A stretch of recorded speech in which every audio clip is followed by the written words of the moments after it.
Salut la team Colibri, aujourd'hui vous avez été nombreux à nous le demander par message, on vous fait les vérifs du permis C pour vous expliquer un petit peu comment ça se passe. Allez, je me change et c'est parti.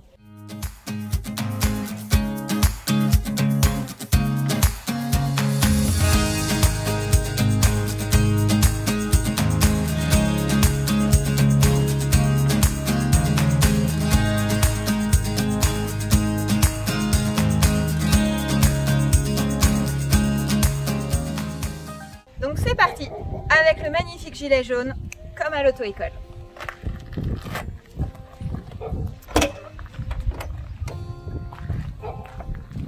Donc toujours 3 points d'appui pour monter dans le camion. Hop là.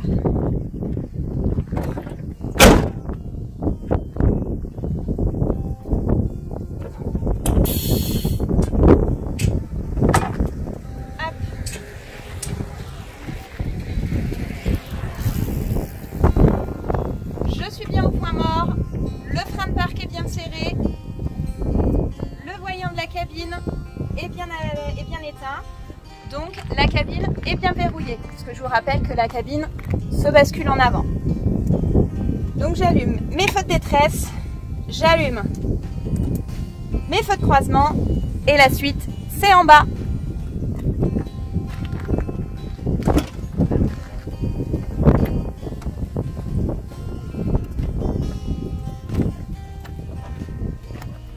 Ne pas oublier les gants. On enfile les gants, c'est obligatoire, sinon ça vous coûte un point. Allez, on va commencer par l'avant, c'est là que ça se passe. Hop.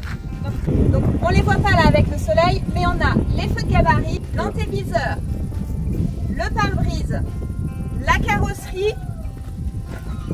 Pas d'anomalie. Les feux de croisement et les feux de détresse, pas d'anomalie. On continue sur le côté. Donc sur le côté, la carrosserie, les rétroviseurs, la vitre et les roues, la roue pardon, pas d'anomalie. Donc obligation de lire la plaque avec les dimensions du véhicule. Donc on a un camion dont le poids à vide fait 5 tonnes 700. Un PTAC, donc un poids total autorisé en charge, qui est aussi égal à notre PMA, poids maximum autorisé de 15 tonnes.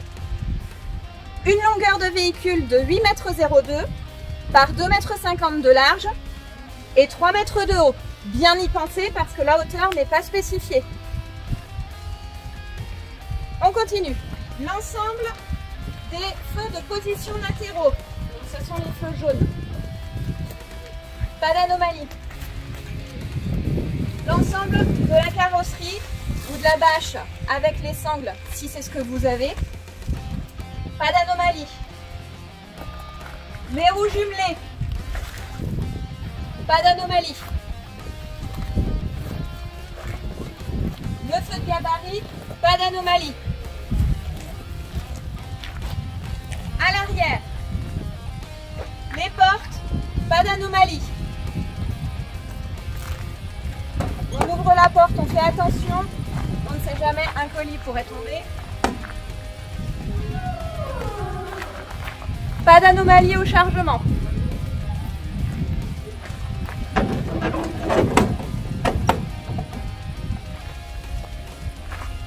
Les feux de détresse et les feux de position, pas d'anomalie. Maintenant, on va s'adresser à l'inspecteur et lui demander son aide pour vérifier les feux stop.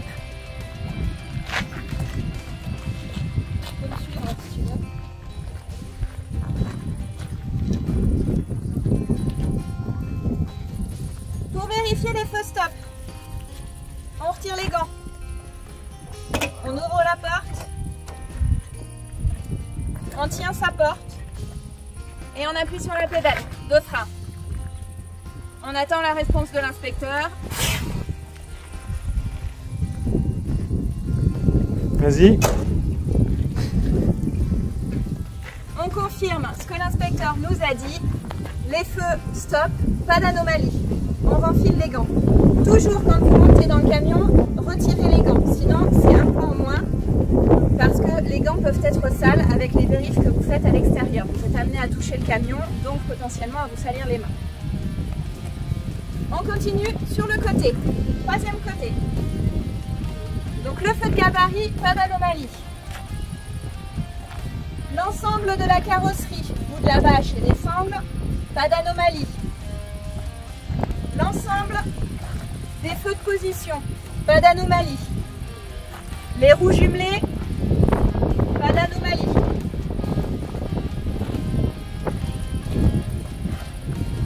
La carrosserie, les vitres, les rétroviseurs, pas d'anomalie. La roue, pas d'anomalie. C'est le moment de spécifier à l'inspecteur la fin du socle 1. Il va ensuite vous demander de monter, couper les feux et le contact. Donc à partir de maintenant, une fois que les vérifications et le socle 1 sont faits, on va passer au tirage au sort du thème. Il y a 6 thèmes à connaître. Le premier, c'est tout ce qui va concerner les documents de bord, l'extincteur et le gilet jaune. Donc on va vous demander de contrôler à l'intérieur du véhicule la pochette qui doit contenir la carte grise, l'assurance, le contrôle technique, la taxe à l'essieu, la carte de la région où vous circulez, un éthylotest, le constat amiable qui n'est pas obligatoire mais c'est mieux de l'avoir, le gilet jaune, le triangle de présignalisation et l'extincteur. Le deuxième thème, c'est tout ce qui va concerner les feux. Donc l'inspecteur, il suffit de se laisser guider, il va vous demander d'allumer 3 feux, donc autres que ceux qui ont déjà été vérifiés, à savoir les feux de croisement, les feux de détresse, les feux de position et les feux stop. Donc une fois que la vérification des feux a été faite, vous allez remonter dans la cabine et il va vous demander, vous poser une question, de lui montrer un accessoire, un niveau, une jauge, de mettre en marche la climatisation, la ventilation, voilà. Il suffit d'écouter l'inspecteur et de se laisser guider. Troisième thème, c'est tout ce qui va concerner les niveaux. Là, ça va être évidemment selon les modèles, mais il va falloir parler du lave-glace avec le niveau qui se fait visuellement par transparence, le niveau de l'orifice de remplissage d'huile moteur qui lui, le niveau se contrôle au tableau de bord, l'orifice de remplissage du liquide de refroidissement, le niveau se fait par transparence, l'orifice de remplissage du liquide d'assistance de direction qui se fait, alors là, à voir, chez nous c'est sous la cabine donc on n'y a pas accès et le niveau se fait seulement la cabine basculée. L'orifice de remplissage de liquide d'assistance d'embrayage qui se fait par transparence. Et pour finir, si votre véhicule en est équipé, l'orifice de remplissage de la déblouf. Nous, on n'en a pas, donc c'est très bien comme ça. Une fois que c'est fait, on referme le capot. Et on n'oublie pas aussi, dans le thème 3, tout ce qui va être les vitres, les rétroviseurs et les essuie-glaces. C'est vérifier le bon état des vitres, vérifier les essuie-glaces. Donc les vitres, les essuie-glaces sont en bon état. Et pour les rétroviseurs,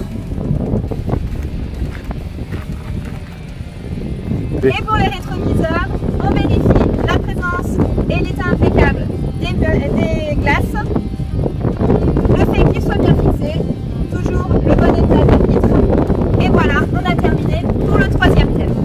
Le quatrième thème, c'est la vérification des pneumatiques. C'est à l'arrière que ça se passe parce que ça se fait toujours sur des roues jumelées. Donc pour les pneumatiques, le garde-boue est bien fixé et en bon état. La bavette bien fixées et en bon état. La bande de roulement, les bandes de roulement sont en bon état. Pas de hernie ni de déchirure sur le flanc. La pression, le pneu n'a pas l'air écrasé, donc la pression est bonne.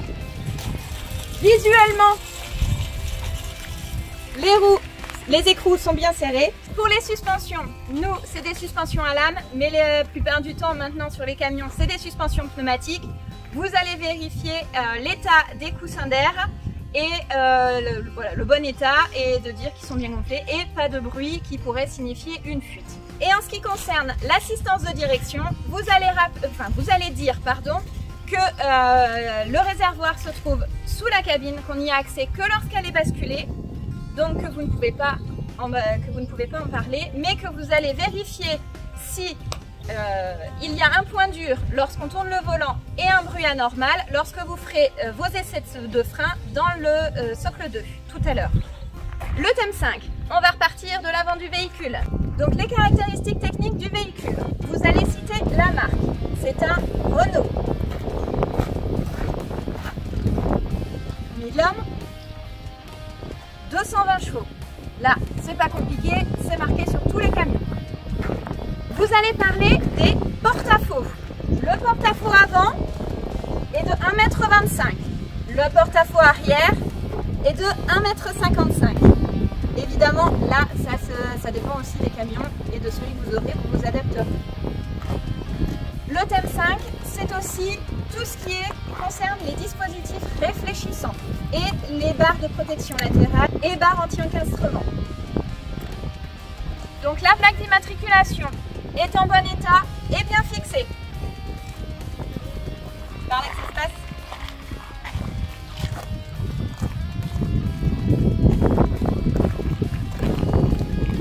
La plaque de tare est en bon état et bien fixée. Vous pouvez ajouter si nécessaire, bien lisible. L'ensemble des dispositifs réfléchissants tout le long du camion sont en bon état et bien fixés.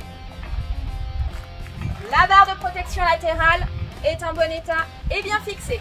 Sur l'arrière, les disques de vitesse sont bien présents et bien fixés. L'ensemble des dispositifs réfléchissants est en bon état et bien fixé. La plaque d'immatriculation est en bon état et bien fixée. La barre anti-encastrement à l'arrière est en bon état et bien fixée. Et pour terminer,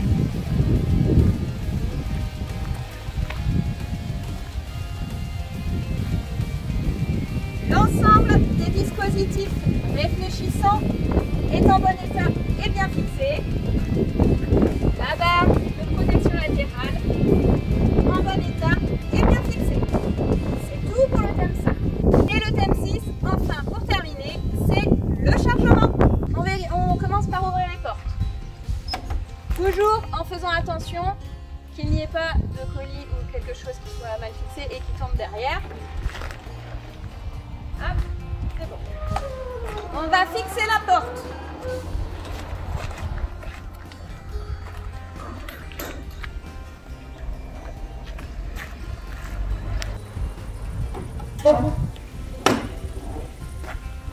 Donc on regarde l'état général de la porte, des portes. Les portes sont en bon état. On referme la deuxième porte.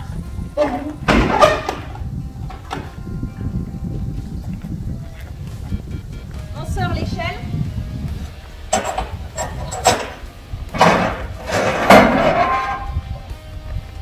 Pourquoi on referme la porte? Tout simplement parce qu'on a l'obligation toujours de monter dans le camion avec 3 points d'appui. Donc la barre qui se situe ici, ou le montant de la porte, l'échelle et la deuxième porte.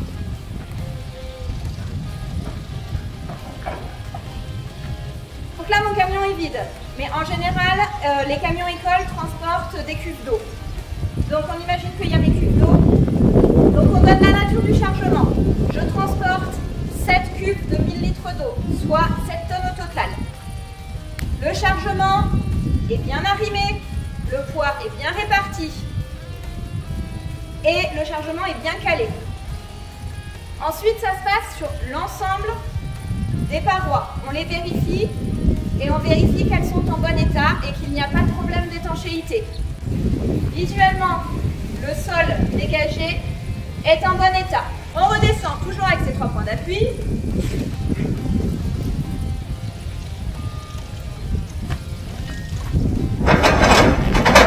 On range sur l'échelle.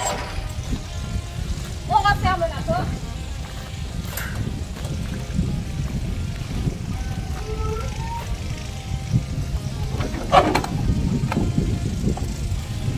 La porte est bien fermée.